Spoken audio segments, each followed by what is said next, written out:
2015 CSS season. We're just starting qualifying now, and it should be an epic event.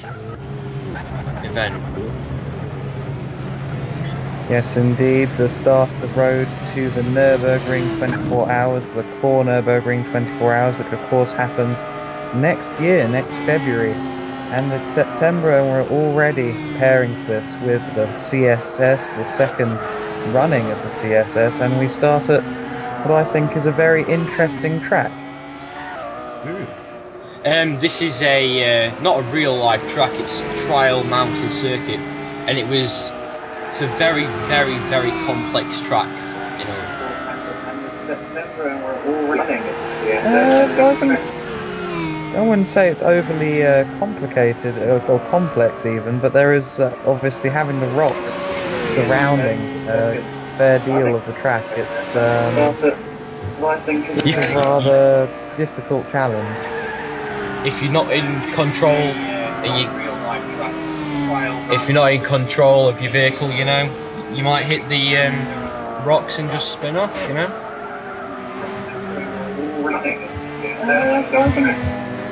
I wouldn't say it's overly complicated. Of course, yes. And, this is the qualifying session. 15 minutes of qualification. I think the drivers should get about 7 or 8 attempts at a flying lap. And we have cars from Lotus, Honda, Mazda, all across the globe. These cars have come from about 300 or between about 250 and 300 horsepower for most of these cars, so a bit tamer than the GT3 machinery we saw last February.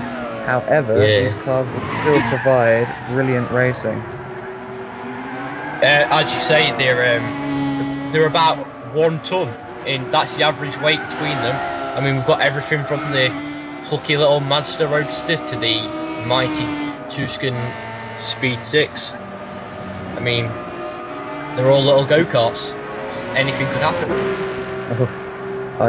Yeah, most of them are relatively lightweight, and obviously they're all very lightweight, but some of them are, as you say, more like go-karts. I think the KTM Crossbow is probably the closest to that, but I wouldn't mistake a Honda NSX or a TVR Tuscan for a go-kart any day soon. You never know, because, and I mean, the NSX only weighs 1.1 ton. I mean, in car terms, that's as light as you're going to get with 310 bhp to power the rear wheels. It definitely is. Yeah, it's definitely a lightweight car. 24 years since that car came onto the fray. 1990. So.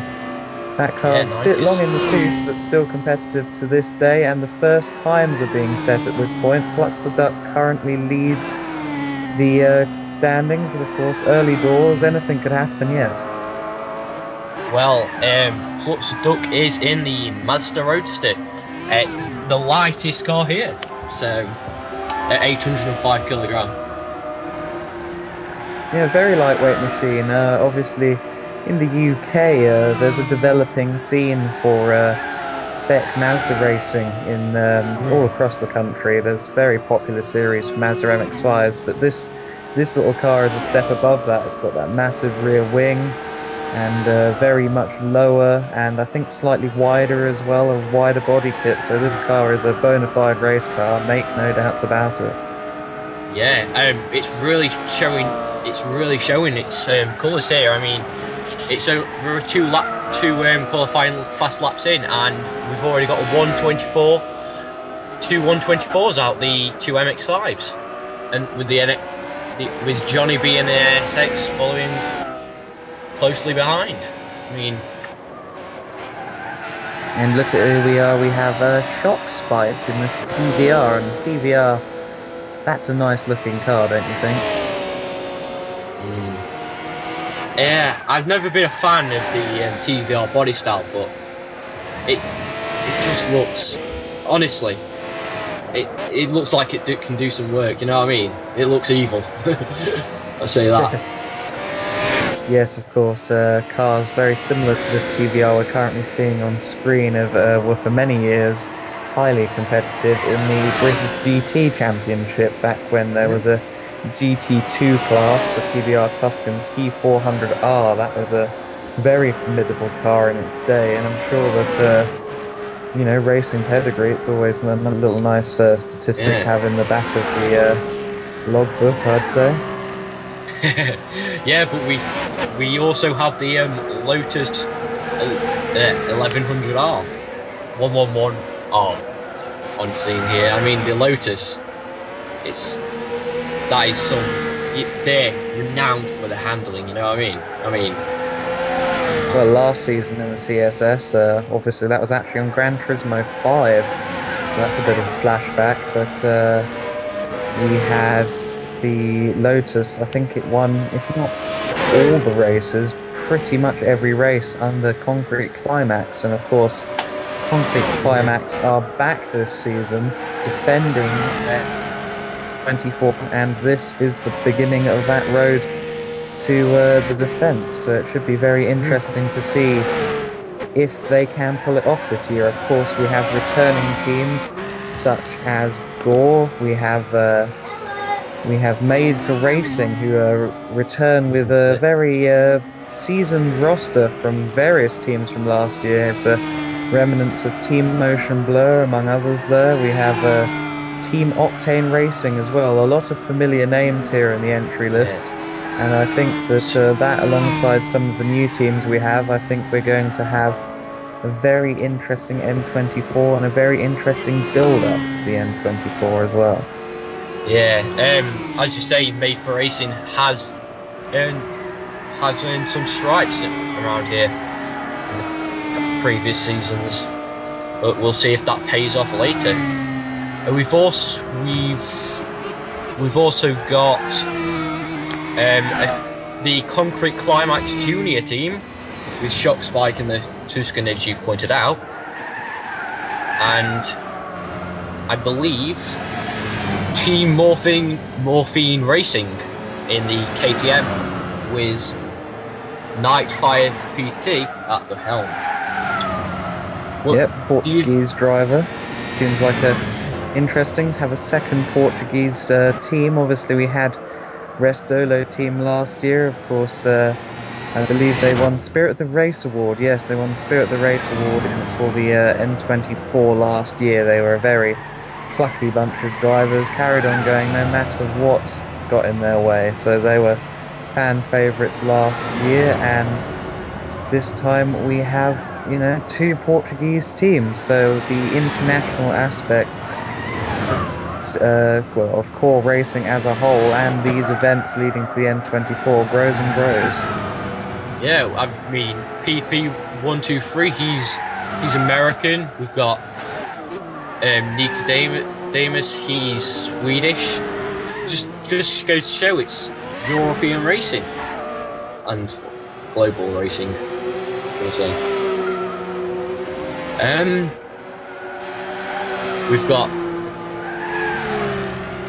We've also got a lot. The Portuguese driver is also in sixth, clearly in the pack, and with a 130 round on the top. And we've got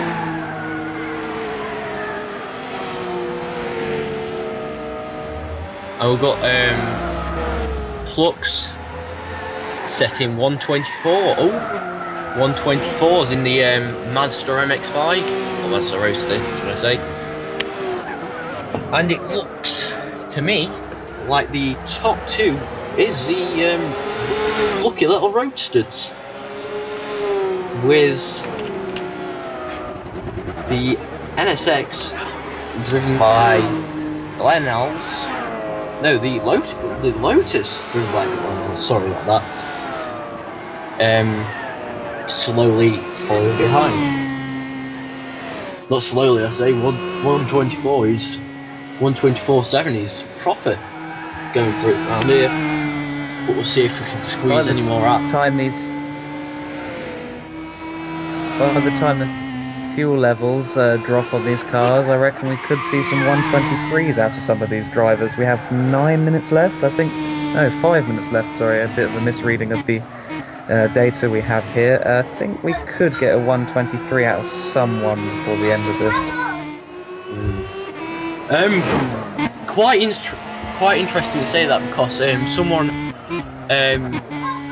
Romis Agan, forgive me for my pronunciation. Yeah, forgive me. Is on racing mediums on the front for some reason, and racing soft on the back, and it's really affecting his times, with a 129 being his fastest lap. I mean, that's out of pace, but we'll never know. It'd be interesting to hear if that is a intentional call to have the tyres like that, but maybe it's an accident. It'd be a bit of a blunder if it is an accident, but you know, these things aren't out of question. Hopefully he can have a better race. He's pitting at the moment, so maybe he's just going to sort out this tyre issue and get a fast lap or two in before the session ends. Hopefully. I hope for him he does well. I mean, he's in the sorry about that. What car is Remisakon in? Oh, he's in the Nissan Silvia, so rear-wheel drive car with 320 brake horsepower. You need that. Yes, I had the honour of having a go in a Nissan Silvia to CSS specs a couple of weeks ago, and I must say, very well balanced car. Very well balanced car. So I think I think that at some of these tracks with the bumps and jumps, such as Egan Nordwand, of course, it has that huge jump to open the lap. I think that car will be good there. It's so stable. Yeah, I've also driven the Nissan Silvia, and to do photo shoots. It's a beautiful, beautiful car. I mean, it's stunning. Just hope we can get it on that podium. Do you think he's got what it takes to get on the do you think the novices in the field have what it takes to get up onto the podium this race? I'm sure it's possible. This track's very challenging. I think that there will be a few incidents and mistakes at this circuit, and just because you don't have experience doesn't mean you don't have pace. So I think the potential is there for anyone to come away with a good result today. Now we have Duck, who's still up top here. 124.4, is that Nico's best time? 124.059. Yeah. Oh, so maybe he is going to get this magical 123 that we were talking about earlier. I think he is, you know. I think he is. There seems to be a strong rivalry between the concrete. Don't mind me. I'm going crazy again. Made for Racing team with Looks to Duck at the helm, and Gothic Online Racing Empire with Nico Damus at the helm of the Mazda Roadster. This could be. Yes, those two had a great battle last February in the N24, of course. That was one of the highlights of the race, I reckon. And we saw there Johnny B 1990 from the CCR lineup had a bit of a drifty moment there. A lot of smoke being kicked up. I'll have a look to see if that affects his sector times, but just sorry. That was actually Glenal's 81 in the Lotus. So we'll see if it affects his sector times.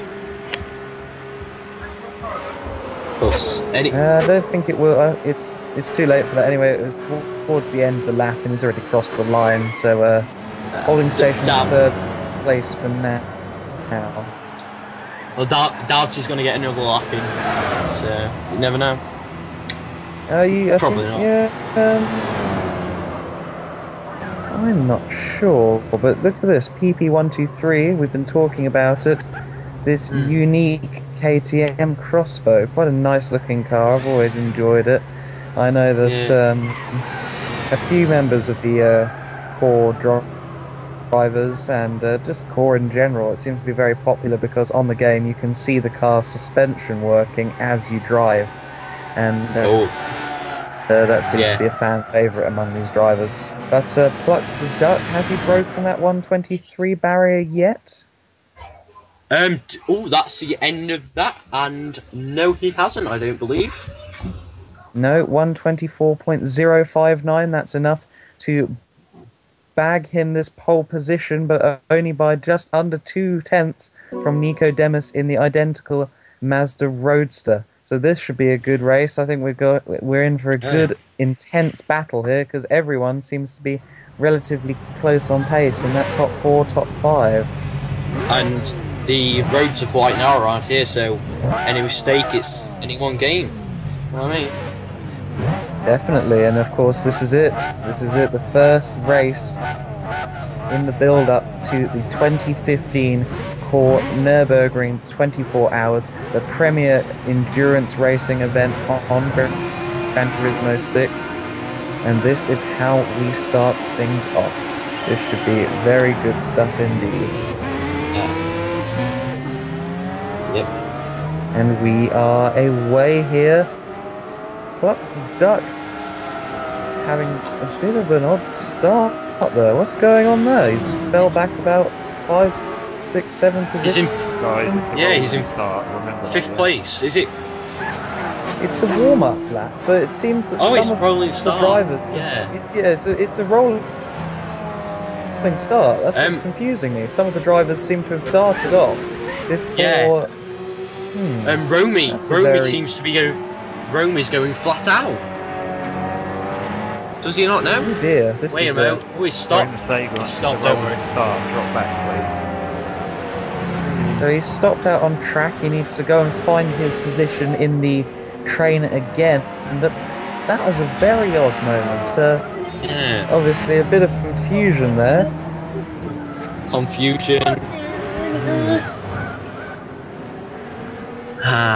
And we see the two X5s going in. We have about half a lap left, don't we? So let's hope everyone's found. Hello. Let's hope everyone's found their own positions. I think everyone's back in the correct order now. Plucks the Duck leading the field, weaving the tyres, getting everything warmed up.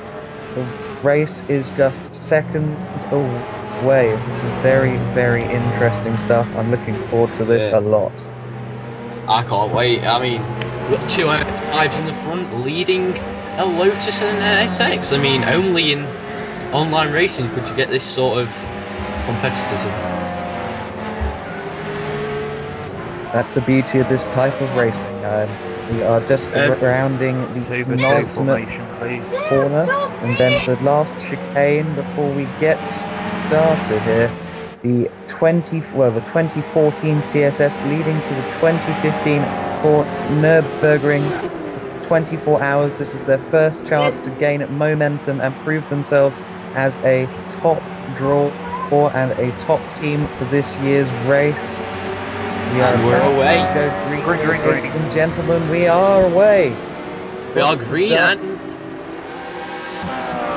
Lotus had a... is going to take the lead early on. Nico Demis second, Johnny B 1990 having a little bit of a moment. Glenal's 81 third, Johnny B 1990 on the attack here. This is the early stages of the race, of course. It's going to be extremely close, especially in these cars. About 280, 270 brake horsepower on average. Very close bits of kit. You have Glenal's 81 there, closing on the back of Nico Demis, kicking up a little dust there, the Swedish driver. This is looking absolutely brilliant right now. Johnny B 1990 in fourth, and he seems to be losing the back of the Lotus a bit, but on the straight, it looks as if the Acura has a bit of an advantage. Will he make the move going into this sweeping corner? I doubt it. Yeah, no move there. That would have been extremely ambitious. Plucks the Duck has already built a slight advantage here, so this This is looking promising already for M4R, made for racing. Here's Shock Spike in the CCR Junior car. Now, CCR Junior, it's going to be very interesting to see how they do. Maybe they want to beat their seniors. It'd be the equivalent of a junior team beating the senior boys, which would be a title return to the books, wouldn't it? The learner becomes the master, you know what I mean? But yeah, definitely the case. And the two MX-5s are getting away lovely, actually. With yes, Nico Demis has latched onto the back of Flux the Duck very well here, and we have the first mistake. PP 1, 2, 3 there, having a moment at the most tricky section of this track. The high speed first 2 or 3 corners, very difficult, easy place to go off, and he has done so. Seems like his car is in one piece, though. I do not think he has gained damage from that incident, so hopefully he can get the dust off his tyres and continue. Yeah, we're hoping he does, because the KTM would be a lovely car to see up on the thing. And I've just got reports coming in that he has front damage, so this is going to affect his speed ever so slightly. I don't know if he's got a pit or not. Yes, it depends on certain drivers can go on with, you know, the slightest little bit of front end damage. Others are more sensitive to it. I think a lot of it depends on whether they use controller or wheel, but some of it is just down to the setup as well. Sometimes you can set up a car so it's a little easier. It depends on what PP123 has done with his KTM. He seems to have... The damage seemed to have affected him because he's coming into the pits. I believe he should be. Because he did pick up some more damage after the front two, you know, and... Oh, so is he getting more damage in another incident? Yeah, he, due to the front damage, I think he span off and hit the side and gained some more damage, but don't know. Just speculation. Possibly so. He's in the pits now. Hopefully we'll be on track again soon. We have a battle of the Portuguese here. We have Ramisagon, obviously from Restolo team, and we have Shock Spike and Nightfire. Wrong Portuguese person there. We have Shock Spike there. He's looking good. He's defending well there, taking the inside line in the TVR. Ramisagon looking up the inside. Not quite enough space there. The door was closed on him there. Good driving from Shock Spike. Will Nightfire keep on pushing? He will indeed. He's up the inside. Not enough momentum there. Not quite enough momentum. He seems to have slightly more pace than Shock Spike at the moment. I think he's definitely trying his hardest to get past, but of course catching up is one thing, passing is a completely different thing indeed. Nico Demis here, second position, not letting Flux the Duck get away from him at all. No, he's hounding him, but the gap between Nico Demis and Glenn Alls has increased dramatically over the few laps. I mean, yes, seems like the Mazdas really suit this circuit. Yeah, it's a very agile car, and I guess it reacts to the altitude change a bit more. You know what I mean? The slopes and the gradients that you experience. There's a lot less weight to shift about. You know what I mean? So that could definitely be the case. And look at this on screen. Nightfire has got past Shock Spike. So Shock Spike has lost a position down to 7th place.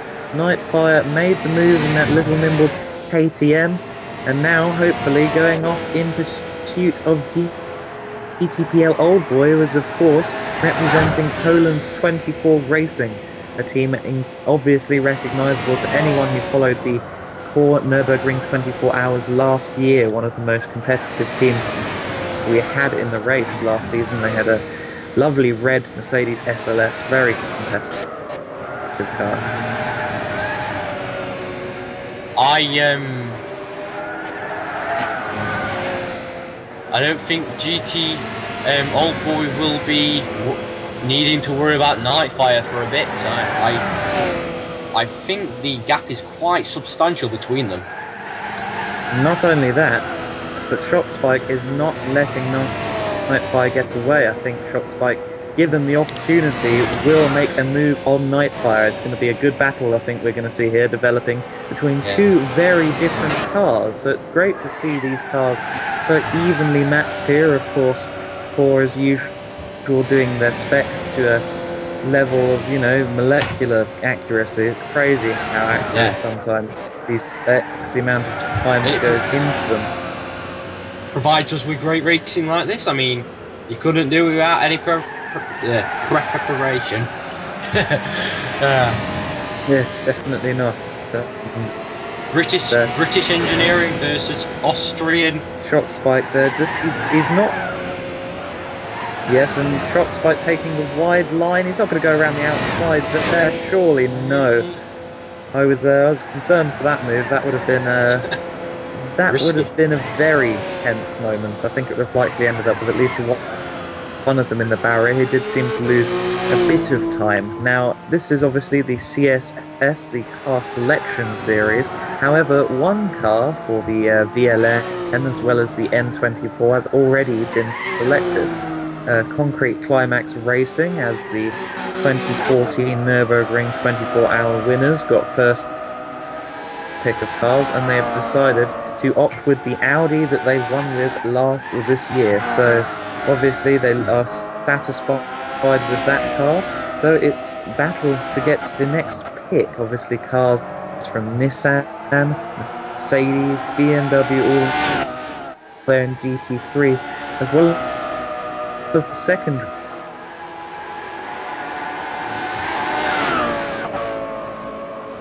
Let's ignore that for a little while. We have a brilliant battle on track. Lots of Duck and Nico Demis. Looks like Nico is rather close to the back. They're within 500, half a second of each other, so. I mean, they're evenly matched cars. They're the same car. I mean, this is going to be an epic battle. I just can't wait. Like, this is quality entertainment. I mean, Flux of Duck is already set a 1:24.1, and I mean we're 8 laps in. No, sorry, 7 laps in. Sorry, forgot about the rolling. Yeah, it's fine. It's always difficult to take into account the warm-up lap. Flux of Duck there taking the inside line, trying to defend from Nico Demis. Nico Demis not quite making it around the outside, but he's held the momentum at the inside line. I think he's got it. Nico Demis yes, picks up the dust. He is through. What a move! Whoa, that was nice. Now Flux the Duck, is he going to make the move? Using Flux the Duck on the inside there, not quite enough to take the position back. This is great. This is wow. Imagine these two drivers in the dark, at the Nürburgring, flashing their lights at each other next February. Brilliant stuff. I'm counting the days. Counting the days. Yes, mark it on your calendar, folks. The 2015 edition of the CORE Nurburgring 24 hours. Full details available throughout social media on our GT Planet threads, our Facebook, our Twitter at CORE Online Racing. So many different ways to keep in touch with us here at CORE, where the fighting never stops on track. Yeah, I root for your favourite team. I mean, Concrete Climax Racing. It's just wow. This is of course, this is the stuff. No, you go on. No, you Adam, go on. Okay, well I just want to point out here, Nico Demis and Flux the Duck. These two guys they have a lot of experience. I'll just hold on a second there. GTPL Old Boy is through on Johnny B 1990. Looks like Johnny B's made a bit of a mistake there. We cut to him kicking up dust there on the outside of the corner. He has allowed the Polish driver through, and now we have another battle between two identical cars on track. Is it two NSXs? Oh wow. Yes, the two NSXs here. Sorry for being so bewildered by this stuff. It's just new guy here. You never introduced me. I'm sure it's quite alright. Johnny B 1990 there, looking incredibly fast actually. Looks like he's got some real pace in that car. Looks quite stable as well. Will he find a way to get back past Old Boy? The two drivers look evenly matched here. This could be a great battle as we cut to Glenal's 81. Second position. Nico Demas is down to third. What's happened here then? Nico's obviously had a moment somewhere off camera. See if we can get some information on that. A crash at turn number 2, so I'm hearing. So, obviously a moment there, a mistake from Nico Demas, which is a surprise. He's been so consistent in WEC, obviously very consistent in the N24 last year, but a mistake here, obviously very easy to do. We've seen PP123 do that, and he's back in the pits for the second time, actually, the American driver. Nico appears to be continuing on, so we can safely assume he does not have any damage. However, he does have a lot of time to make up. He's had he's lost about 8 seconds from the lead. Which I don't know if his pace is quite that good enough. But as you say, well, he's got an hour and 10 minutes, even more than an hour and 10 minutes still to go to make up this time. So I wouldn't count him out at all just yet. Come on, the plucky little MX-5 needs to soldier on. Well, I'm sure that Mazda won't be too worried if they're watching. Obviously, they still have a representative in the form of Klutz the Duck out there, now pretty much on his own out front. That,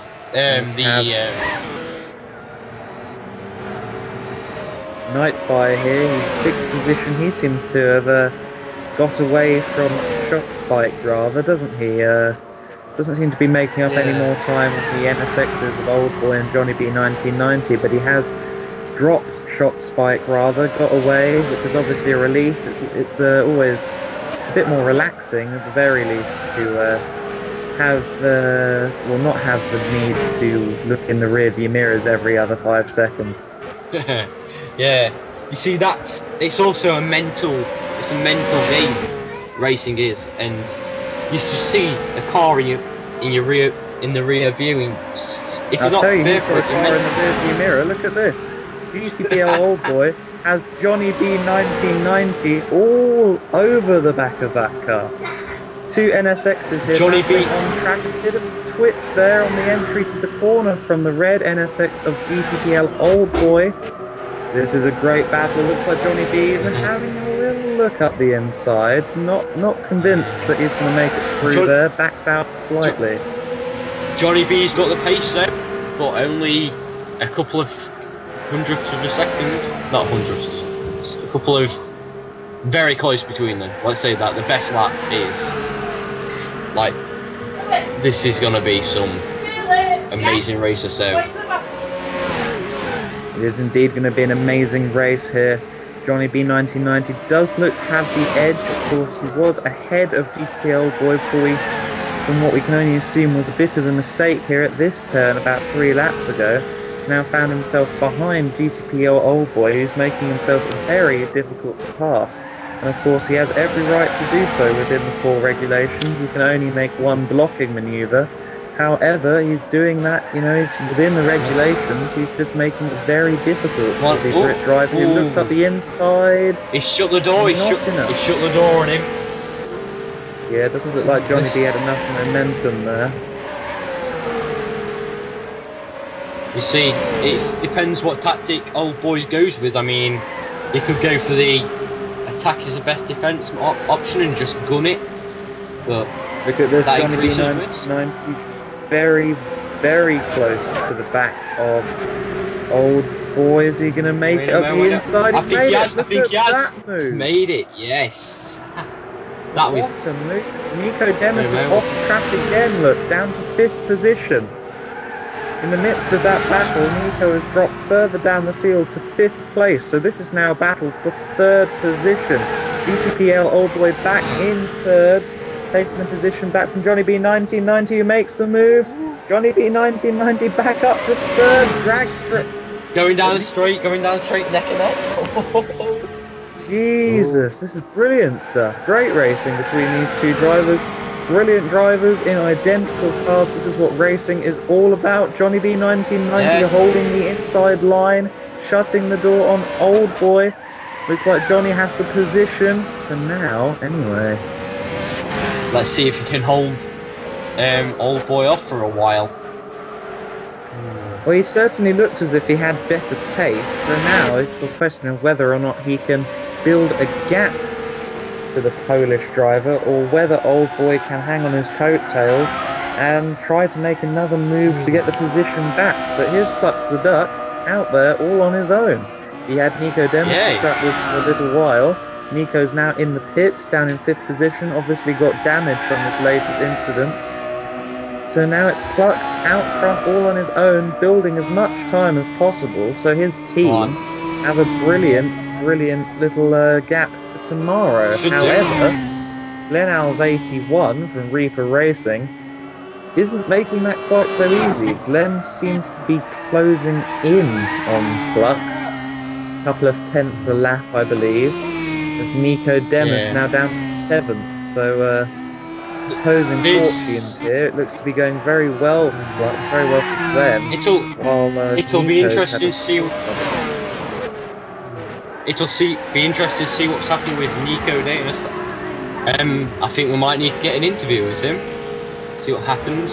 I'm sure that one of our brilliant staff at the CORE journalism section will be able to organise interviews with the likes of Nico Demis after this event. So that should be a good interview, actually. He's a good driver. He's always very insightful. However, I believe if things keep going the way they are going, he will not only be insightful, but he will be rather angry, maybe rather disappointed as well. It all depends on the circumstances for the remainder of this race. He's proved he's got the pace, but I'm not sure he's got the pace to recover from such an accident. No, I'm not convinced at all that he's going to be able to take the race win. Podium, that depends on other people's fortunes. That depends on how well he can get himself back into the action after 3 separate accidents.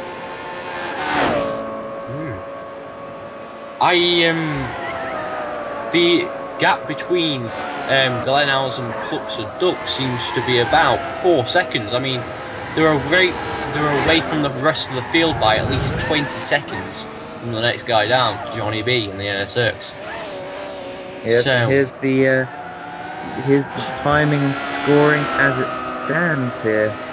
We have Plux the Duck out front by roughly 5 seconds from Glenal's 81, and look there on the timing and scoring screen of the sort of Old Boy Johnny Swap back ahead of Johnny B. Yes. So there's obviously the battle is continuing between those two boys and the Honda NSXs. Yeah, they are certainly giving it their all. But I mean, and Johnny B 1990 has just entered the pit lane here, so something might have happened there out on track. Obviously, we were saying earlier on in the broadcast about how the first section of the track is very difficult, how there are rocks and jagged edges surrounding this circuit. There's not exactly a lot of run. You just catch one of them with your front end and you'll go spinning. I mean,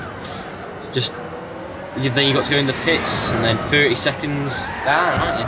Before you know it. Now, a brilliant demonstration of what you need to do to win the Nurburgring 24 hours here with CORE on Gran Turismo 6. We have Nightfire up to 4th position. He's been keeping his nose clean, he's been staying out of trouble, he's kept a good pace going, and he's up to 4th place. Brilliant drive from the Portuguese driver in the KTM. Stealthy. You could put it that way, yes. Yeah. Of course, he's driving Morphine Racing. Yeah. This is, I mean, this is a book this is an epic novel. This is the first chapter of the epic novel, which is N24. I mean, we're racing. Look at this. Hold on, just a second here. GTPL Old Boy. Yes, into the pits. Will this let Nightfire up into 3rd position? Will he get out ahead of Johnny B 1990? Was there damage sustained from an incident with Johnny B 1990? Many questions to be answered here, but what's important right now is what's going on the track. Johnny B 1990 rounding the last chicane. Will GTPL Old Boy be back out on track? Not quite enough pace there. He's got out of the pit lane, but Johnny B 1990 has made it round him and has also got quite a nice gap now.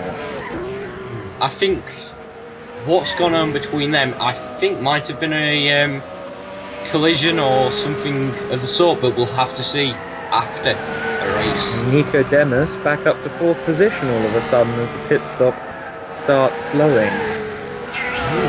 He is certainly back in the race. Surprisingly unnoticed for a bright blue MX-5, to be fair. And look at this, a move for 3rd position around the outside there. That looked very, very easy actually for the Swedish driver. Was there contact there? It looked like there was a bit of contact between Nightfire and Nico Demis, and yes, definitely, Nightfire has gone into the wall. Huge contact here. Will there be damage for both drivers? Will they both head into the pit lane at the end of this lap? They both round the last corner now. Yeah. They're going into the pits, I reckon. I mean... Yes, I think they are, into the pit lane, yeah. Battle of the pit crews now. This is cracking, this is cracking. Folks, this is what core racing is about. Of course, yes, we've seen many great moments like this in the history of core throughout the WEC seasons, throughout M24, 24 hours of hard charging, battling there. Brilliant 24-hour race. Many other events to come, of course. We've recently launched the Bathurst 1000, which is due next month. V8 touring cars in action on the classic Mount Panorama circuit. That will surely be one not to miss. Well, it's only in core you get racing where, I mean, last weekend we had two Le Mans cars fighting off at Spa, and then now we've got MX-5s, and we've still got the same action-packed racing. I mean, it just goes to prove the profession. The core guys really know what they're doing. You know what I mean? No way. Definitely the case. Now, PP123 into the pits yet again. I believe that's his 3rd visit to the pit lane so far in only 19 laps. Apparently another spin and presumably more damage to go along with it.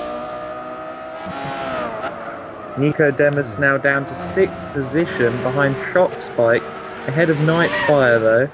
And of course, this just damages his race further. Nico Demis having all those issues just a few minutes ago, looked to be getting back onto the recovery path, making that move around the outside, and then that massive contact between the two drivers, handing them both heavy damage.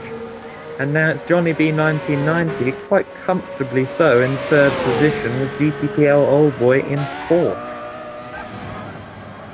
Nico Demis now up to 5th since Troxbike has made his pit stop. This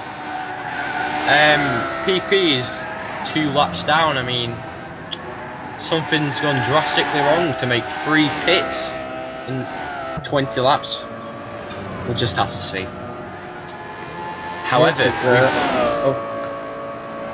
obviously nothing is out of the question. He could make a couple of positions. He just needs to stick with it and do the best he can for his team. Obviously there will be races tomorrow and on Sunday. That's the way CSS works. In a similar style to WEC, only there are 3 drivers per team. So that's more emphasis on the team aspect of this racing series, and of course shows exactly what you have to do for N24. Work together as a unit to try and win these events.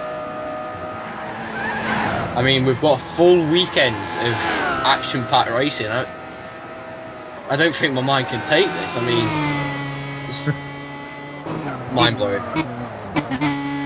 And we are only a third of the way through. 30 seconds to go until we hit the hour to go mark as Glenow's 81 makes his pit stop. Looks like Plutz the Duck not only has pace, but he also seems to have good tyre life.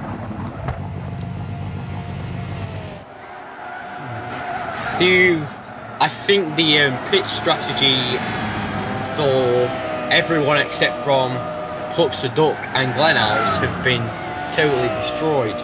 Then they'll be going through massive. They've all had these moments throughout the race. It's been very difficult to keep tabs of who's doing what. It's also been very difficult to just generally for the drivers to know what they're doing. Of course, there's no point following their original strategies once they've gone in the pits and got fresh tyres anyway.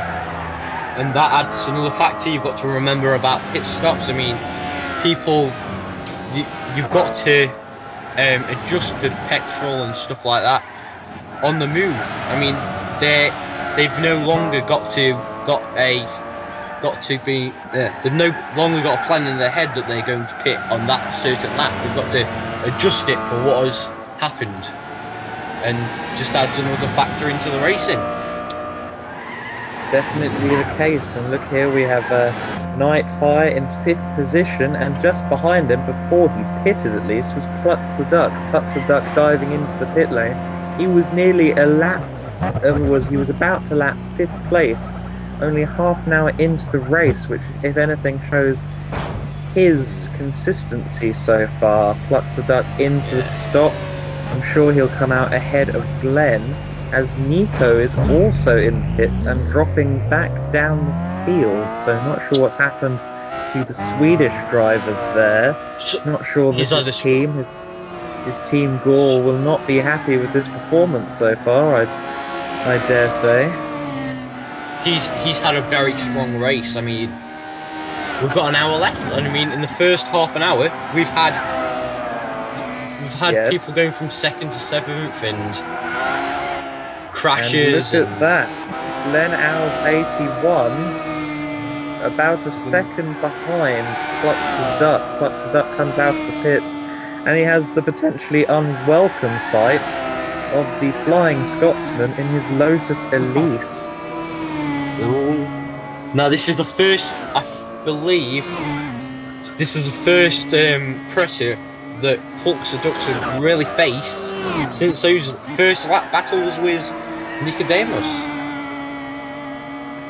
Yes, indeedy, but of course there's always something to fight for in these races. If you're not being challenged on track, you're trying to set good lap times. While you're trying to set good lap times, you might also have traffic to play with. You want to conserve your tyres to make them last as long as possible.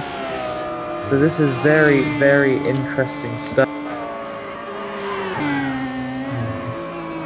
In endurance races, I mean, you've got so many factors that want to just stop working and smash you into a wall. I mean, you could run out of fuel, you could run out, tyres could wear out, you could be involved in an incident, crashes, you could just, technical issues, just, it's all to play for in this next hour. All to play for indeed. Looks as though Plutz is already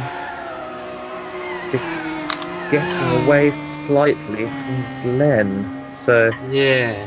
that's very interesting. And now one thing I must add, Glenhouse81, obviously a familiar face to any regular viewer of our Core TV service, either on YouTube or on live stream.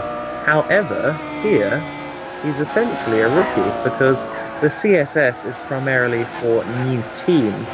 And the idea is that the new teams fight it out for the right to pick cars first. We have Plucks the Duck in the lead, of course. M4R is not a new team and therefore already has their set date to pick a car. They're set to pick a VLN and N24 car next. However, Glenn has to compete in this series for all he's worth if he wants to have the first pick of cars among the new teams. And of course, he was actually set to compete with Reaper Racing last year in the N24. However, issues prevented him from starting on race day. Therefore, that's had a knock-on effect on his preparations for 2015. So a mistake that or not so much a mistake, but a misfortune that put them out for 24 hours has basically affected their whole year of racing here. As Shot Spike there, just making himself easy prey for Plucks the Duck there, being very good about letting the Mazda driver through there. And Glenhouse looks to be closer, looks to have got round the traffic at the ideal time there, made a couple of tenths of a second. Of course, yeah, Glenn is one of two drivers for that team, only two drivers in that squad. So Glenn here putting on a great performance, showing what Reaper Racing is capable of. Yeah, I mean, he's certainly in the lead. He's certainly in contention for the lead,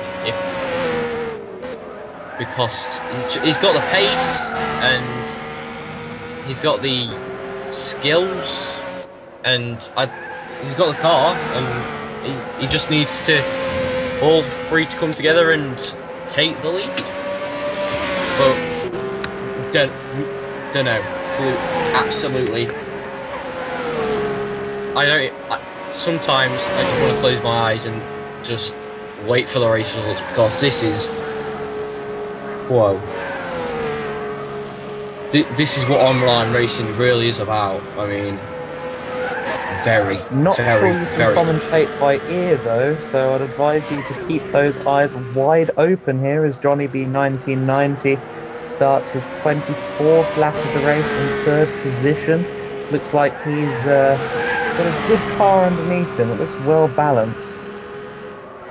Yes, he seems to be very, very close to his best lap. I mean, he's setting 125 there. He's saying 125.6s, and I mean, his fastest lap is a 125.1. This very, very consistent. Very consistent indeed. Of course, Johnny B 1990, also another very experienced competitor within Core. However, he wasn't a part of the Concrete Climax team last year. Personal issues pulled him away from the race just hours before the start. So this is a mission for him, I think. I think he wants to be a part of the CCR lineup for N24. He is currently scheduled to be. He is technically a rookie here. He has a point to prove. I mean, as much as I'm sure he won't like it, he does indeed have a point to prove as a technical rookie for the N24 next year. Who wouldn't want to be in N24? I mean, greatest show on earth. Of course, and Nico Demus, 7th position still, not having the best race here, but he is closing in rather rapidly indeed on Shot Spike. Yes. Of course, Shot Spike is part of the Concrete Climax Racing Junior setup, and I do notice that the trademark white and orange wheels, I believe that's borrowed from Memento 89's back catalogue of livery design, so that's an interesting little point to note there. The CCR colours on show there. Wait a moment. Is he going to pass him? Wait a moment, it's shot spike and Nico Demas coming back. Definitely has more pace. I don't think he really put up much of a fight there. I think he knows Nico Demas has the pace. It looks like the car is getting very squirrely there on the chicane. Looked like he kicked up quite a lot of dirt. Looks to take a very grassy line. Not quite rallycross standards, but didn't look comfortable. Not for circuit driving anyway. Nico Demas there had a lot of smoke there. Took a very awkward line through that second corner and paid the price for it there. He briefly lost the position of shock spike once more, but is back through. Nico needs to work on his consistency here. I mean, he's having a bad day, but I think he can make the best of it. Just needs to hold off shock spike and go for it.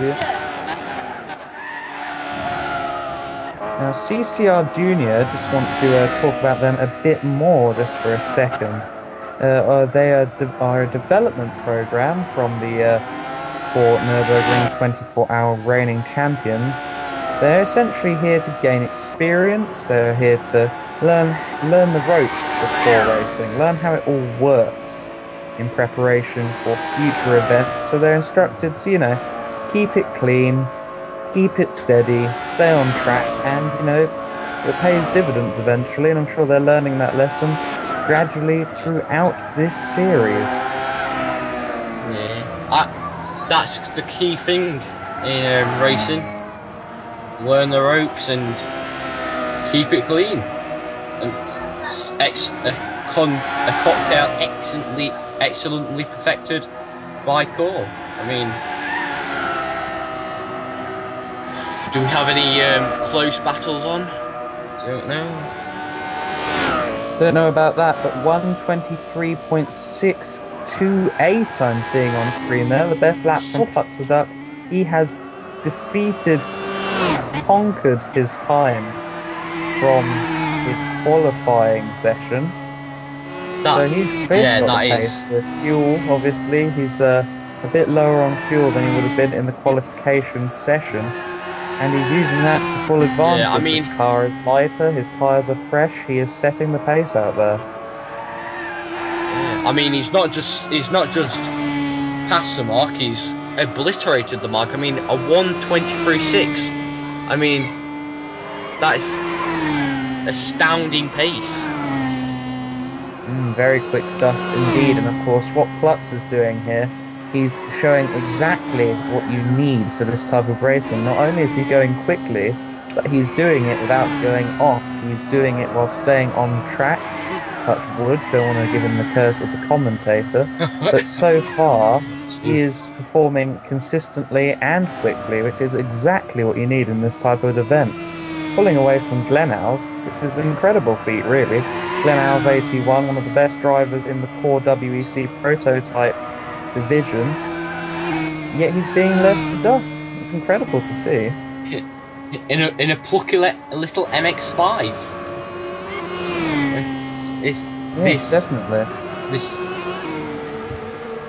I mean, we've got 48 minutes left, and really, I don't know what's going to happen. I mean, I reckon that Klutz at the moment has to be the favourite to take the win. However, you know, mistakes can happen. He still has half of the race yet to complete. And of course, Glenow's 81, no slouch. Johnny B 1990, certainly no slouch. None of these drivers are at all, you know, none of them are superior to one another. They're very evenly matched. Over the years, they've battled each other long and hard in pretty much any car, all shapes and sizes, from the historic 900 horsepower Group C cars down to MX-5s through GTE, LMP, all sorts of cars.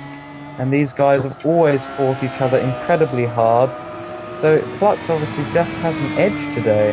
There's no other way to describe it. He just has some edge over the rest of the field. I'm not sure what it is.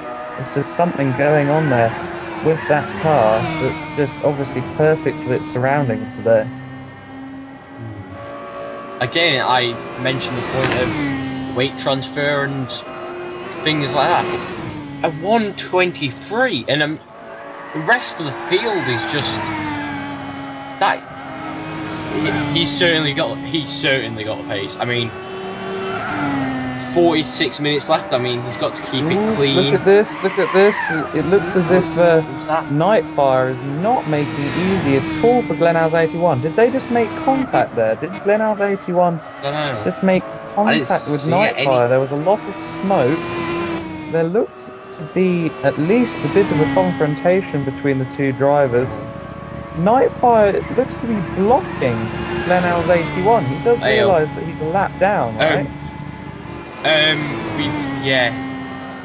I've just heard from various sources that Glenhouse is having a lot of difficulty with damage, and something has gone on. Not quite sure what, but I don't think he's got damage at the moment.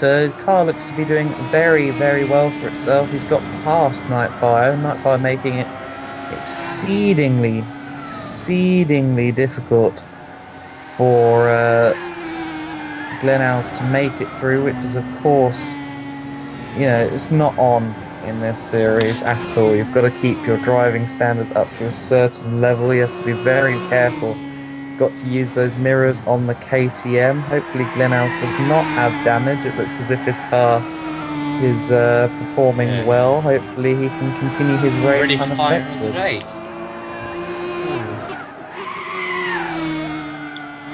Right. We'll have to see. We'll have to see by the times. See if he's got any damage, but I hope not.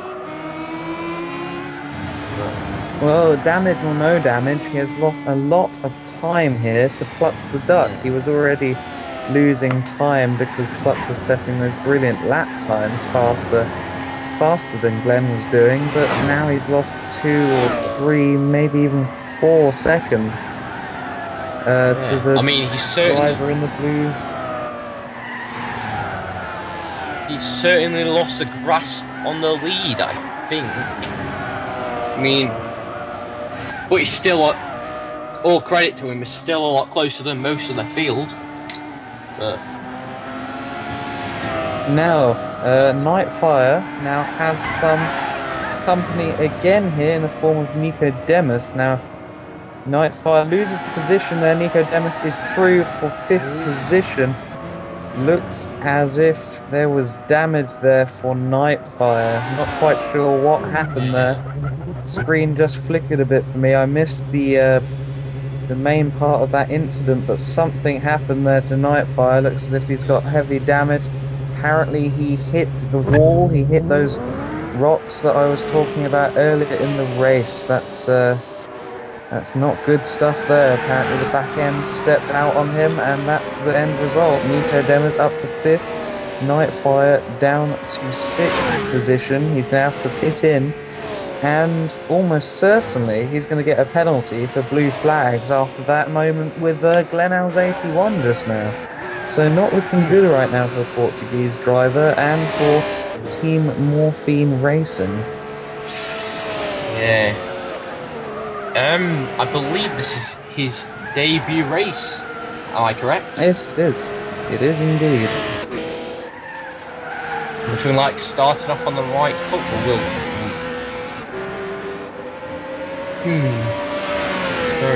He's not yet starting out on the right foot. He's in the pits. He's losing time. He's going to have to do quite something to truly get this debut as start on the right foot. He's going to have to do some good, consistent driving for the remainder of this race. He needs to stay out of trouble. He needs to get back out on track. He is back out on track in 6th position. What he needs to do now is stay out of the barriers, and he could get a top 5 finish yet. But the barriers are very, very precariously close to the apex, and tracks like this, you can... Of course they are. That's why these tracks have been selected for this series. The idea here is these tracks are set in similar conditions to what we expect from the N24 itself. on the almighty Nurburgring Nordschleife, the Nurburgring 24-hour route, the 24-hour layout. With the likes of Eger Nordwand, Matterhorn as well, these tracks all have not a lot of runoff, no room for error. So, if anything, it's preparing these new teams and new drivers, telling them and showing them exactly what to expect next February. This is like unleashing the monster in a controlled environment. Once they get on the nerve. Yeah. I mean, we've got Apricot Hill Raceway. I mean, that runoff area there, it's just gravel. You go off, you're off. Yes, at least you don't usually find barriers, but you do lose lots of time.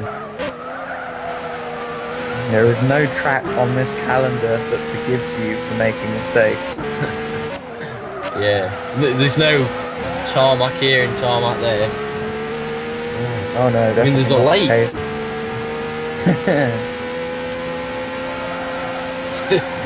Now, GTPL Old Boy 1957, he's 4th position. He's currently quite a way back on Johnny B 1990. Not sure how close Nico Demas is in comparison to the Polish driver. It looks as if he's, you know, he's plodding along. He's doing good, consistent lap times. He's got PP123 just ahead of him. Looks like he's going to make it around the American driver soon. American driver PP123 in the KTM needs to let him through as the lap traffic. He does. Easy enough there for GTPL Old Boy. Old Boy, you know, he's impressing me so far. He's not done anything particularly wrong. He hasn't made any mistakes or anything, and he is a key part of what made Poland 24 Racing one of the top teams in last year's N24. They were very consistent. They were very quick as well. They were a brilliant part of the action last February. He's certainly showing the quick and consistent side to his personality, with a 1:25.2 is his best lap, and his last lap was only a 1:25.5. That is, yeah. Very good stuff there. Of course, their quickest driver in terms of outright pace on a lap is GTL Lucas. Now, Lucas, he was a star last year in the N24.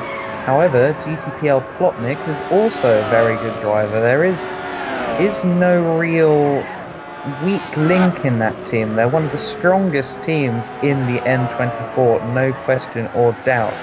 Looks very, very promising for those boys. Definitely a contender for victory in February. Yeah. And they, you know, one thing that teams like that, when a team is that consistent, that competitive, and you know, just they're very friendly chaps as well. They earn respect. They earn respect from across the paddock. I know that Concrete Climax, their drivers, Johnny D 1990, Mento, etc. They all respect the Poland 24 boys. I'm sure all of the teams in the paddock have respect for the Poland 24 team as well, because you know they're a good package. Frankly, they embrace the spirit of the N24. They compete well in the N24. It's, you know, it earns respect from people. It's good to see. Yeah, I mean, the atmosphere in the paddock. I mean, the drivers are very, very close to one another. You know, they're friends almost. As soon as you get out on the track, not very civilized. Well, you know, this is the thing. It does become like a band of brothers almost. You've got all of this preparation towards 24 hours of flat-out driving. Of course, you know, everyone wants to win, but nobody wants to ruin someone else's chances of winning and negate the effort they made to compete in the N24 by taking them off track or doing something silly. acutely aware of the dedication it takes from all of the drivers in this series. And I think they're just a little bit careful with each other. Although once the visor is down and once the red mist is here, and once the red mist is especially in the driver, within a few tenths of the person in front of them, it's going to be interesting to say the least.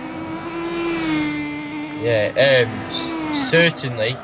I mean, none of the drivers want 24 hours of racing on their own, do they? So they're going to get... No, definitely not. They definitely will condone a competitive environment. Yeah. And a new feature we have for this year's N24 is the addition of a secondary class.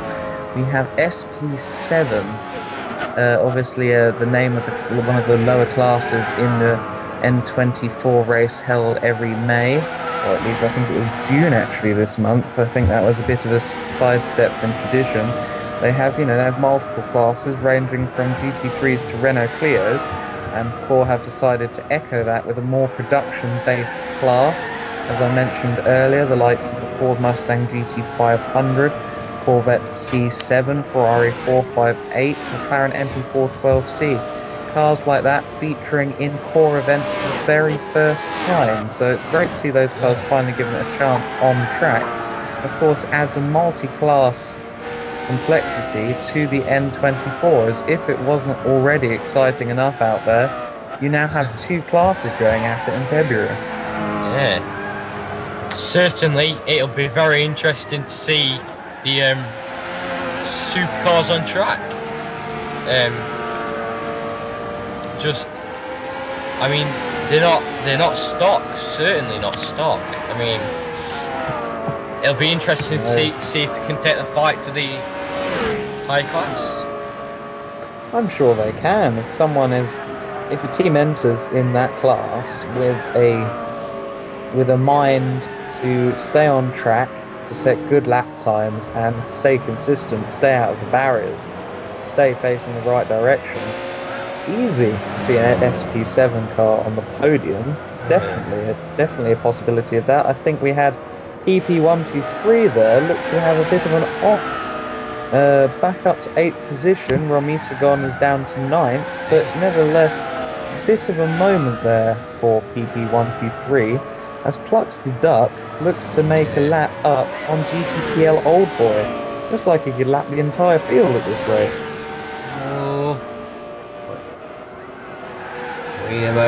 Let's keep an eye on Plux. Keep an eye on Plux we shall. I've just got a report from corner marshals that Plux hit the wall a bit there. Of course, Glenelg is not a million miles back on Plux at all. I think it's still only just a few seconds. Fortunately, Plux did not sustain any damage. It was just a slight clip, a slight brush of the barrier. Glancing blow. Yeah, Glenn. Oh look, yes, Glenn is only 4 or 5 seconds down there. You just saw him at the back of the camera shot, lapping the whole field. No, I think that might have been an ambitious comment from me there. Yes, certainly hanging on. And now look at this. So we have Nightfire once again ahead of Glenelg. Now, will he make it easier for Glenelg this time? After the moments we had earlier where he looked to be holding up round two. Round 2 indeed. Now, will he make it easier? Yes, look at that. Very clearly lifting off the throttle and getting straight out of the way. Obviously learned his lesson, perhaps with his tail between his legs there. Yeah, I mean, no one wants to go off. No, definitely not. And Plux has got past his traffic as well. He's got past Old Boy, experienced competitor, obviously from last year's N24, knows how to handle himself in traffic. Is he? I believe the last person to be lapped, I believe, is Johnny B. 1990. He's held a good race, but that's certainly being.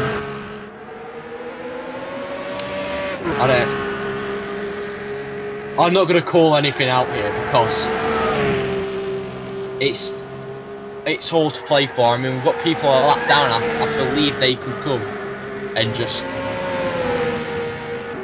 take it, you know. Yeah, definitely the case. I mean, as we've stated so many times on CORE TV, whether you've been watching on YouTube or live stream, it's often said by us in the commentary booth, you know, don't count anyone out. It's not over until it's over. Anything can happen. The leader can spin out, get major damage, and lose practically a lap, limping back to the pit lane and getting the damage fixed. So, you know, keep your eyes on the screen. Anyone is still, you know, in with a shout of it, if not a race win, at least a podium, a top 5 at this point, as we have only 30 minutes to go now, so we're 2/3 of the way through this race. I'm liking this format for CSS, an hour and a half, you know, it's definitely not a short race by any means, but it's also, you know, it's not the 3-hour ordeal that some of the boys will have to go through for VLN and during the feature events in the WEC as Clutch the Duck makes his pit stop. I can only imagine the strain on the... also in. And I believe we've got Nicodemus in, I think, and Romy. Half the field going out lane at the moment. Is this? I believe most the cars have to pit every 20 laps or so, because that seems to be the thing. Yes, this will be the last stop for the drivers. This will be the final stop, so they're relying on their pit crews there to get them out as quickly as possible to put them in the best shape for the remainder of this race. Glenal's 81 didn't lose any time there in the pits, still, you know, 3-4 seconds away from the back of Clutch the Duck. Anything could still happen out front there. Glenal's 81 is still very much in contention for the race win. But at the end of the day, don't count out this man, Johnny B 1990. He's on the lead lap. He's not doing too bad for himself. He could yet have a shout at an overall victory here in the race. Obviously not overall victory. He's representing CCR, but it will be a personal victory at the very least. And his teammates will encourage him to go as quickly as possible because they want to be in the best possible position when it comes to tomorrow's race and Sunday's race. In that respect, don't count old boy out either. I mean, he's on the lead lap. Is it? He's on the lead lap. I mean, yeah. Don't even. But also on the lead lap, really. Eco Dennis's team, Gore, they will definitely be in the shout for the overall. Obviously, 4.5 hours total combined racing here this weekend at Trial Mountain. As we've seen today on track, so many examples of it. This track, though it might not be the Nurburgring, it does still catch you out a lot of times, at a lot of places. There's some genius, the track making division, who's thought of this creation. This, I mean, I genuinely believe that some of the worst tracks, the most challenging tracks in the game for myself, are ones that aren't in real life. You know what I mean? Yes, the Polyphony Digital Original circuits are up there. Yes.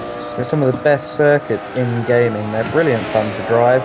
There's always a lot of challenge in most of them, and this one, of course, has stood the test of time. A founding feature in the Gran Turismo series, and look at that shot spike, and it plucks the duck, getting a little close there, a little bit close in the in that high-speed section, and no contact or anything, but heart in the mouth moment, perhaps. I would have thought so. You don't want to get close. I mean, if you let go, if you go close, you're closer to crashing than you are to not crashing. You know what I mean?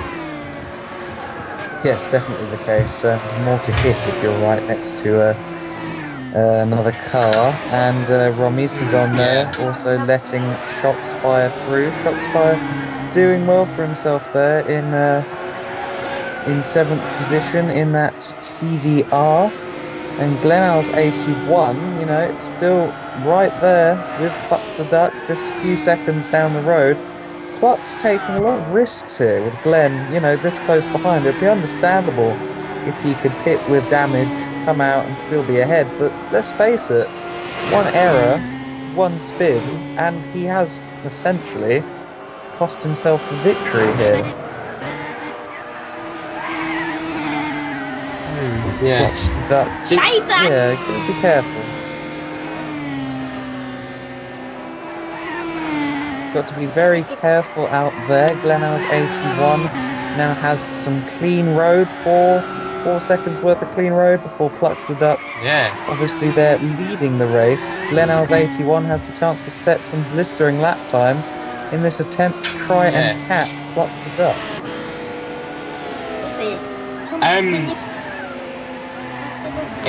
It's a really a mental challenge. I mean, when you've got someone in the car, are you looking back?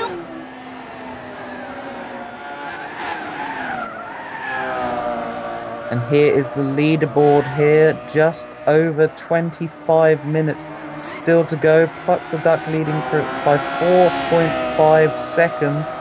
A massive 36 ahead of Johnny B 1990. 36 seconds between Glenn and Johnny B. And Old Boy, the only other car on the lead lap, a minute behind Plucks and roughly 20 seconds behind Johnny. So it's getting a little bit spread out here, apart from in this lead battle, of course. That lead battle is still looking incredibly close there. Green sector time for Glenelg's 81, 1/10 quicker than Plucks the Duck through that section of track. However, Plucks the Duck was 4/10 quicker on that last lap. So Glenn is trying his very hardest to get hold of Plucks the Duck. However, Plucks is proving to be rather elusive here, and he is getting away at a rather rapid rate when you consider this track is just under 90 seconds. 4/10 is actually a lot of time. You can tell that Glenelg's is pushing hard, however, so maybe it will pay dividends, you know, a mistake for Plucks the Duck and it all falls into Glenelg's favour. If Plucks' tyres drop off, it all falls into Glenn's favour. It's a very, very, very interesting dynamic we have here.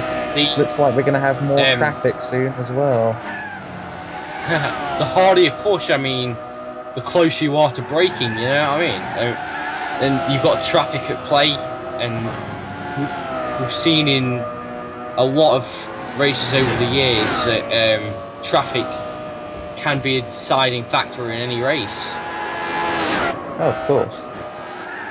And traffic here for the leader, Plucks the Duck. Hopefully Nightfire will make it easy for him. No, Nightfire, ooh, was that contact? Contact indeed, contact again. Nightfire needs to be careful here. If he is to be in N24 in February, he has to prove himself to be a driver who can handle these situations. He certainly has damage. He looks to be slowing down. Question is, our race leader, Plucks the Duck, will he have to pit with damage?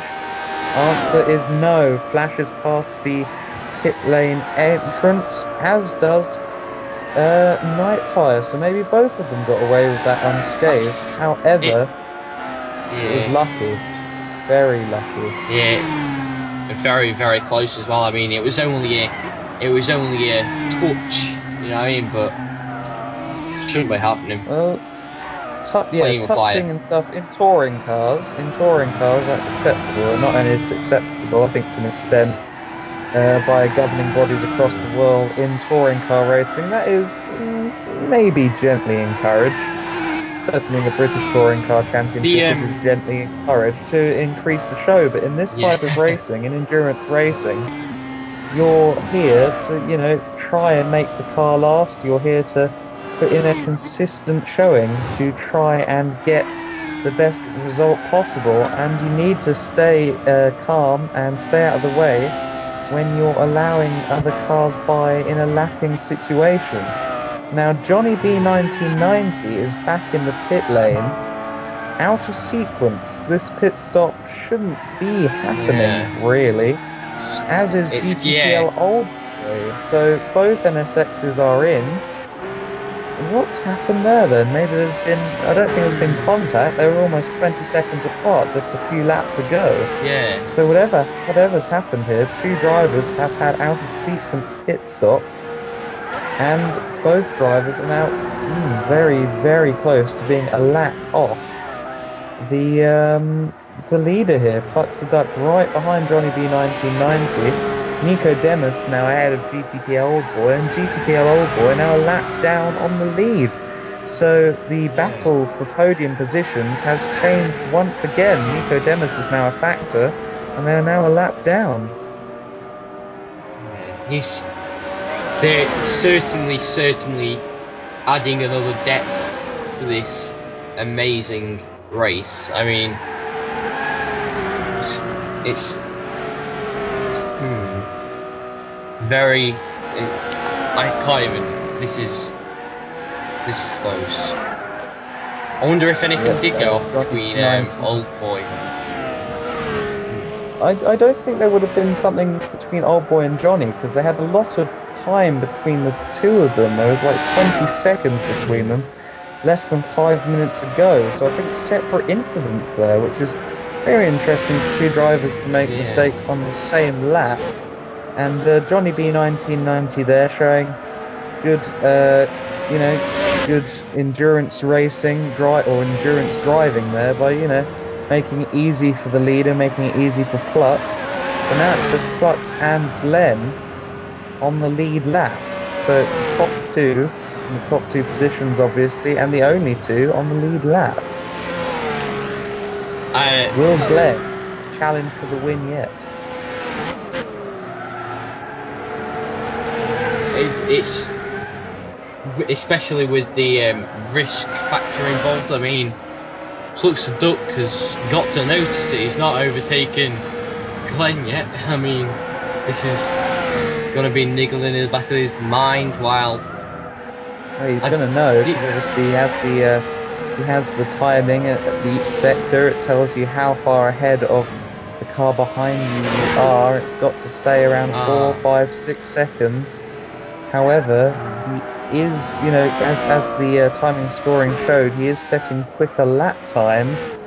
But as you say, it's got to make him a little bit uncomfortable knowing that his opposition is, so close, so easy to, pounce on him at any time if he makes a mistake. But Plux seems to be making himself available for mistakes. He's kicking up dust, he's clipping the wall. He's pushing very hard, but I don't really understand why. I mean, obviously there's the overall results to factor in, but if you've got the lead, surely you just keep the lead and stay safe. That different tactics, different folks, different strokes, you know what I mean? That's the first time I've heard that expression, but I do know what you mean. Really? Okay. The pushing is certainly paying off, but as you say, is it too risky? Well, yeah, that's the balance you've got to strike here. Obviously, in the CSS, in VLN, and in the N24, you've got to find that balance of consistency and speed. Now, Nico Demus, for all of his mistakes and incidents earlier on, he has definitely found a good mix of speed and consistency. He is now closing up on Glenn in second position. Whoa. There's a lap between them. So it's a matter of what could have been and 17 minutes to catch Johnny B 1990. So it's what could have been and what is yet to come, perhaps. Nico is pushing. I mean, he's just set a 1:23.5. This is the fastest lap we've seen. Is that the fastest lap of the race? Yeah. Just fast, fastest lap of the race, and 49 laps in. It's crazy.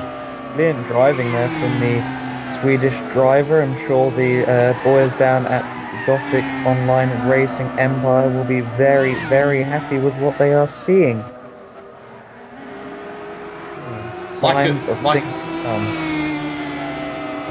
Like a fine weight. His times has been like fine wine. It gets better with age. You know what I mean? Gets more valuable with age. Glenel's 81 there, second position. How far off is he currently? 7.2 seconds apparently between himself and Plux. So the advantage has grown ever so slightly, but Plux is only ever pulling out 3 or 4 tenths per lap. So maybe if Plux wasn't pushing so hard, Glen would be closing up. As we see there on the little driver tracker there, we see a spin at the first turn. Not sure who that was. We'll see from the investigation. Not sure if anyone's going to be able to pick up on that. We might get some details on who that might or might not have been. I think Romisagon is in roughly the right area of the track. Could have been him. And Johnny B 1990, third position for now. But Nico Demus, Nico Demus setting obviously the fastest lap of the race. Romisagon is, sorry, just quickly confirm that Romisagon is the one who had the spin at the first corner. But Nico Demus could well get the third position, which would be a brilliant payoff for what has been a brilliant second half of the race. I mean, he's not a million miles away from the podium. I believe it's something like 4 seconds. Yeah, 5 seconds. So we've got 14 minutes in which to grab 5 seconds of time. He's certainly proven he's got the pace, but going flat out. Definitely doable. Yes. It certainly is doable for the Swedish driver, showing a lot of pace, translating a bit in UEC.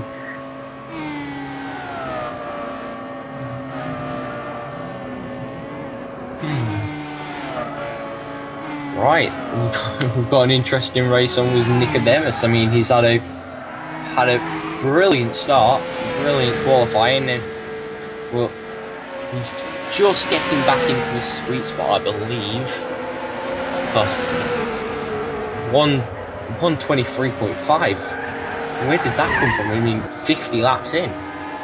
It's just this isn't a sprint endurance race. I mean, they're just going and going and going and going. It's certainly a spectacle.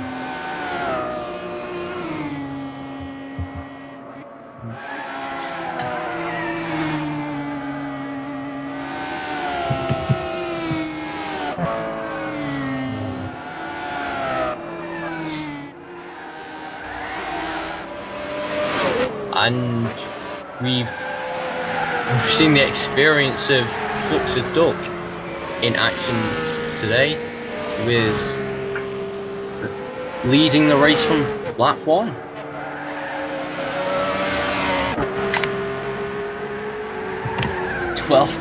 Twelve minutes to go, and we've got Johnny. He's down to 5th, so he was in 3rd, I believe. That means Nicodemus has got a podium position. That is perseverance is his best. And Johnny B is in the pits, and wonder what's got off there. So is Romy. He's in the pits as well. Oh dear, so it's all kicked off here. Johnny B 1990 goes off. Johnny B 1990 loses 2 positions from a podium position, falling down to Grace to 5th place now. So he's got some serious work to do. Is he going to fall down to 6th position? No, shock Shock Spike is another lap down on him. However, Nico Demis, as you rightly said there, now in a podium position. This could be very interesting now. Can GTPL boy willing to challenge Nico Demis before the end of the race?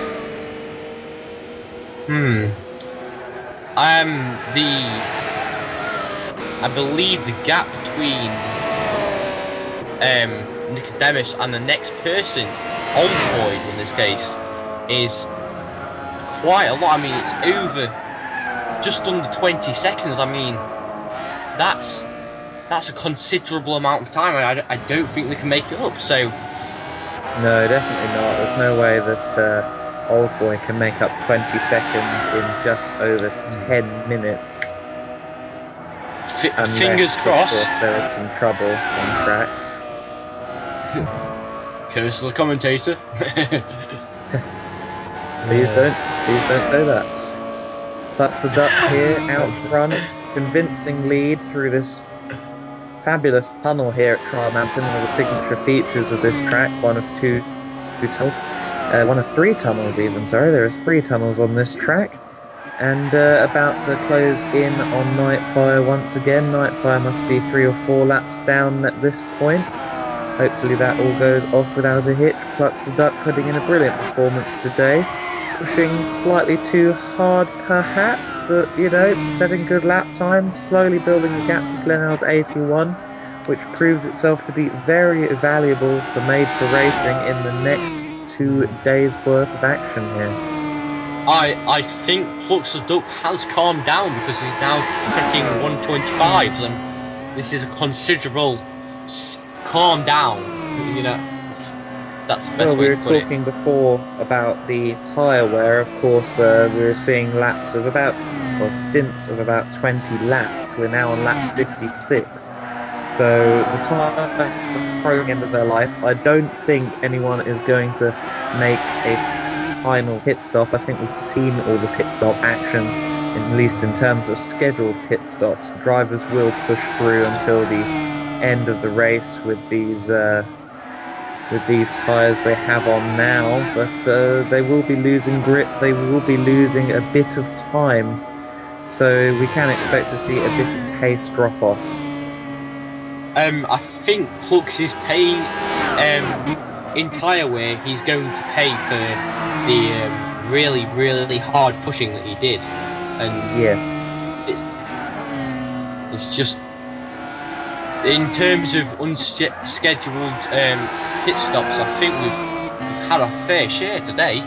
I mean, oh gosh, I believe we've had 7 from PP123, and I think the only people who are on schedule are Klutz the Duck, Glenelg's, and I believe Shock Spike as well.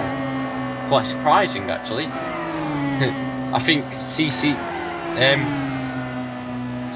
CCR has got their fuel strategy sorted and tyre strategy.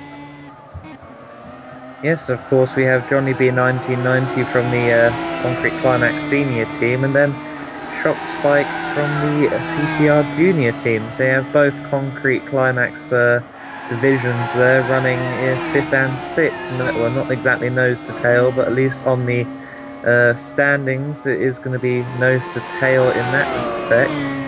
Of course, one thing that's good to see, as you were saying there about all those unscheduled stops, the drivers are continuing. The drivers seem to be acutely aware of the fact that they need to continue. They need to run to the line, they need to get to the end of the race in order to be, you know, of the most benefit to their team. And it's good to see that they already have that awareness.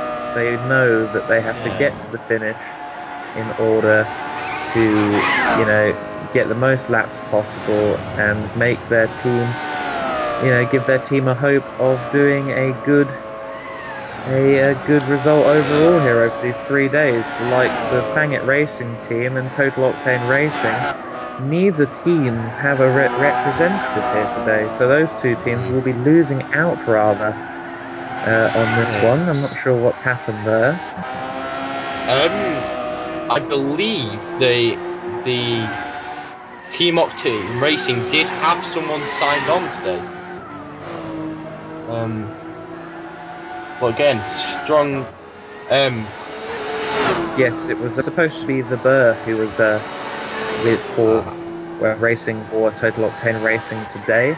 However, he is not here, so we'll catch up. We'll get some more details on that. I'm sure they'll be available on the CORE Facebook page soon. Now we have Restolo team on screen now. Ramisigon. A few slip-ups throughout the race, a couple of unscheduled stops, as you say. However, they are still out there on track in that lovely-looking Nissan Silvia. I think they picked a good colour for that car. I reckon that's probably the same colour they wore on their Nissan GTR GT3 back in February. Team colours, obviously, much in the same way that Concrete Climax have their white and orange wheels. Very... He's had a... As he comes into the pit lane once more.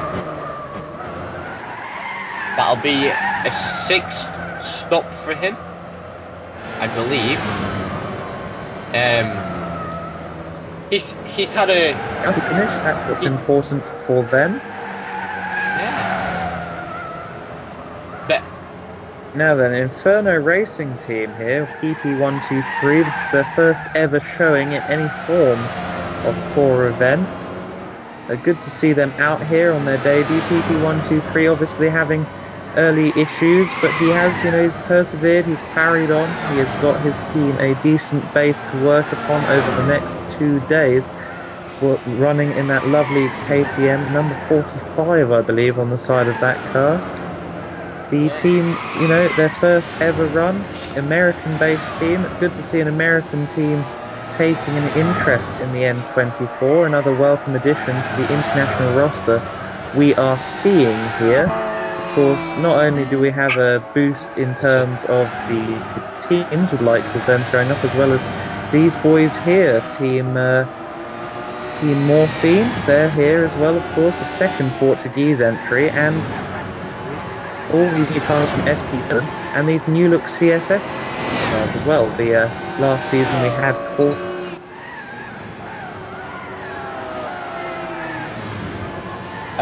Yes, we've got Fire, Nightfire rocking the KTM for Team Morphine and in his first debut. He's had a strong race, certainly in the pack, I would say, with quite adequate times.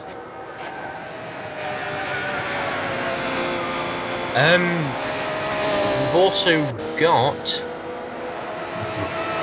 I believe we've spoken about this before, but we've got Reaper Racing with Glen. I mean, clearly off to a flying start. His team last year couldn't compete due to a few issues, and it's a two-man team, and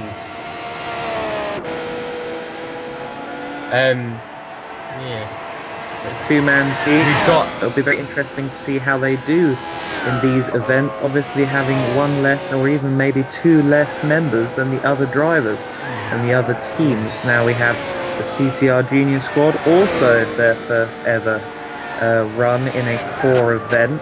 Obviously they have backing from the reigning Nurburgring 24-hour champions, and obviously that's always going to come in handy. But this is in essence an entirely new team, new drivers, definitely a new car, and it's good to see that, top 6 finish, not bad at all. I think the skills of their senior team are rubbing off on them very, very well. Yes, here is the senior team in this Honda NSX. I do like the look of this car, evokes memories of mid-90s GT racing at Le Mans. And this car, obviously, they will hope that this car is going to provide them similar success to that wonderful Team Phoenix Audi R8 that they took to victory in last year's N24.